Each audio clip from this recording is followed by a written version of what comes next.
दोस्तों स्क्रीन पर दिखाई दे रहा है आपको जीएसटी का बहुत ही बड़ा एक अपडेट जो निकल कर के आया है। फाइनेंस मिनिस्टर ने जीएसटी काउंसिल मीटिंग एजेंडा को लेकर क्या कहा है वो इस अपडेट के अंदर जो आपको स्क्रीन पर दिखाई दे रहा है। फाइनेंस मिनिस्टर ऑफ पंजाब ने जीएसटी काउंसिल मीटिंग का एजेंडा पढ़ने के बाद उस पर जो टिप्पणियां की हैं वो इस लेटर के अंदर हैं। जीएसटी काउंसिल मीटिंग से सभी को बड़ी सारी उम्मीदें हैं कि ये काफ़ी इंपॉर्टेंट रिलीफ हैं जो उसमें अनाउंस किए जाएंगे। काफ़ी इंपॉर्टेंट जीएसटी के जो इश्यूज़ हैं वो उसमें रेज़ किए जाएंगे। चलिए जीएसटी एजेंडा को पढ़ने के बाद उन्होंने क्या कहा है वो हम जानते हैं, क्योंकि वो जो है उसको ब्रीफली देख चुके हैं। तो ये आप देख रहे हैं स्क्रीन पर, ये उनका लेटर है। उन्होंने फाइनेंस मिनिस्टर निर्मला सीतारमन जी को जो है ये लिखा है, जिसमें उन्होंने बताया है कि I had a quick glans eight volume 1 and 2 जो एजेंडा की हैं, 2 वॉल्यूम्स हैं एजेंडा की 1 and 2 which is set for the 43rd GST council meeting का जो एजेंडा सेट किया गया है उनका क्विक ग्लैंस उन्होंने किया है। I must admit that I was a little taken aback. वो कहते हैं कि मैं उसको देख के काफ़ी ज़्यादा जो है अचंभित हूँ, वो उसको देखकर अचंभित है। डिस्पाइट द फैक्ट जो ये की मीटिंग है वो 8 महीने बाद हो रही है, the agenda is maintain and does not deal with any substantive issue that confront us and have been raised regularly. उस एजेंडा के अंदर उन इशूज़ को रेज नहीं किया गया, उन इशूज़ मुद्दों को नहीं लाया गया जो कि रेगुलरली रेज किए जा रहे हैं।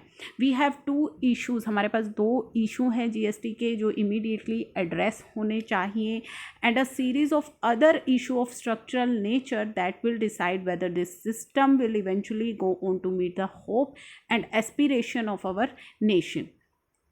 तो ये चीज़ें जो है उन्होंने उस एजेंडा के बाद जो ये लेटर है पढ़ने के बाद वो उनको लिखा है। चलिए कौन से साइलेंट इशू हैं जिनके बारे में उन्होंने, एक तो कोविड मैनेजमेंट का, जिसमें कि ये सारी चीज़ें उन्होंने जो जीएसटी के बारे में उन्होंने बात करी है। GST 18% applicable on protective garments, digital thermometer, sanitiser, disinfectants, paper, bedsheets, road transport, tank for oxygen, ये सभी चीज़ें हैं। नेक्स्ट जो है उसमें उन्होंने कहा है द एजेंडा, जो ये बी पॉइंट है वो मैं आपको बता रही हूँ, ये लेटर मैं अटैच कर दूंगी, आप इसे डिटेल में पढ़ लीजिएगा, मैं आपको जस्ट ब्रीफ कर रही हूँ। Case of excessive delegation and acting through officers by passing the sanctity and constitution mandate of GSTC. तो क्या कहना है उनका जो इंपॉर्टेंट है, the agenda of meeting contain 50 pages हैं उसके अंदर। पेज 96 to 146 ऑफ डिसीजन जो है taken by GST implementation committee which are placed for the information of council, जो है ये काउंसिल की इंफॉर्मेशन के लिए सामने रखे गए हैं, अप्रूवल के लिए नहीं, केवल इंफॉर्मेशन के लिए डिसीजन जो कि लिए गए हैं जीएसटी इम्प्लीमेंटेशन कमेटी के द्वारा। This is unprecedented not only in share number, यानी कि ये केवल जो एजेंडा है ये इतना ज़्यादा जो है लेंदी है, केवल इसीलिए ये अद्भुत नहीं है, बल्कि आल्सो द कवरेज, जो चीज़ें इसमें कवर की गई हैं उसको देखकर भी वो हैरान हैं। Since they are merely placed for the information of council, वो केवल काउंसिल की इंफॉर्मेशन के लिए रखा गया है। It will be correct to conclude no amendment can even be sought by any of the member of council के द्वारा उसमें अमेंडमेंट नहीं हो सकती। Reducing everyone to by standard for 50 page of decision making, केवल आपकी जो है इंफॉर्मेशन के लिए, आपके देखने के लिए उसे रख दिया गया है।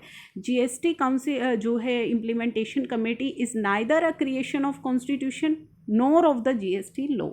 ये क्रिएट की गई थी as per the executive decision of GST council 14th meeting में to take routine procedural decision लेने के लिए, which need not be wait the convening of, जिसको कि काउंसिल मीटिंग की वेट करने की आवश्यकता नहीं है। ये कमेटी जो इम्प्लीमेंटेशन कमेटी है इसलिए बनाई गई थी ताकि वो कुछ एग्जीक्यूटिव डिसीजन जो है वो ले सके।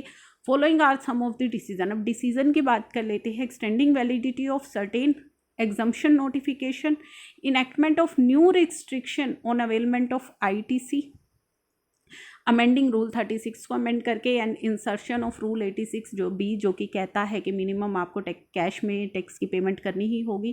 Cancellation and suspension of registration on additional grounds by amend किया गया rule 21A, restriction on validity of e way bill, amendment in various rule placing additional burden of compliance on taxpayers, rules के अंदर amendment की गई जिससे कि tax payer पर additional compliance burden है। Extending compliance burden of e invoicing on mid size entity पर जिनका टर्नओवर 100 to 500 करोड़ है। Waiver of penalty in certain situation, तो ये कुछ डिसीजंस बताए गए हैं। Most of these decision require amendment to the rules. ये जो डिसीजन है ये जो है इनके लिए रिक्वायर है, दिस डिसीजन जो है इनके लिए रूल्स के अंदर अमेंडमेंट करने की आवश्यकता होती है। They require amendment to the rule that would also require placing them before state legislature, और वो अमेंडमेंट जो है वो अमेंडमेंट करने के लिए उनको आपको प्लेस करना होता है before the state legislature. I fear that substantive benefit can not be withdrawn और रीस्टेन by the subordinate law, and some of them idly want a process of enactment of the law. We are thus setting dangerous precedents of subverting the process of law making to the officer, clearly a case of excessive delegation and running the risk with judiciary of being struck down. अब यहाँ पे उन्होंने जो चीज़ें बताई गई हैं, I also take note that GST is being increasingly perceived to be causing excessive harassment जो GST कर रही है, and freezing of productive asset of business, suspension of registration and denial of ITC, and moving away from fair and known adversarial tax system that form the foundation of progressive tax। तो GST के बारे में उन्होंने यहाँ बताया कि excessive harassment हो रहा है, दे आर फ्रीजिंग, GST के अंदर बेसिकली हो क्या रहा है, freezing of protective assets of business, registration suspend and denial of ITC, ये सभी चीज़ें।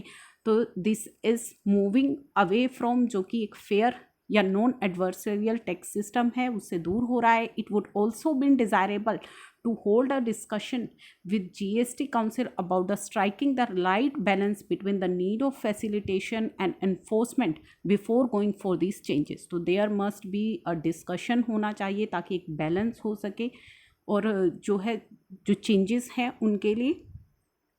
तो यही सब चीज़ें हैं दोस्तों जो उन्होंने अपने इस लेटर के अंदर जो फाइनेंस मिनिस्टर हैं उनको लिखी है। उस GST काउंसिल मीटिंग का एजेंडा पढ़ने के बाद की जो इम्पोर्टेंट मुद्दे हैं, जो स्ट्रक्चरल चेंजेस GST के अंदर रिक्वायर्ड हैं, जो बार बार रेज़ किए जा रहे हैं इशू, वो उसके अंदर उन्हें नहीं दिखे हैं जो GST काउंसिल मीटिंग का जो एजेंडा है उसमें होने चाहिए। To guard against such abuse we should define and notify formally powers of GST जो इम्प्लीमेंटेशन कमेटी है।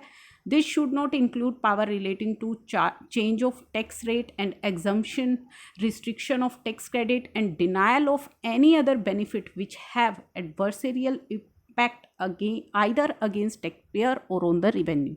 तो यहाँ पे उन्होंने कहा है कि we should define and notify the power of GST implementation committee की दिस शुड नॉट इंक्लूड, उसके अंदर नहीं होनी चाहिए power relating to change of tax rate, change करने की, एग्जम्पशन की, restriction of tax credits, denial of benefit यानी कि किसी भी बेनिफिट के लिए वो डिनाई करे विच हैव जो जिनका कि दुष्प्रभाव होगा टैक्स पेयर्स पर या फिर रिवेन्यू पर।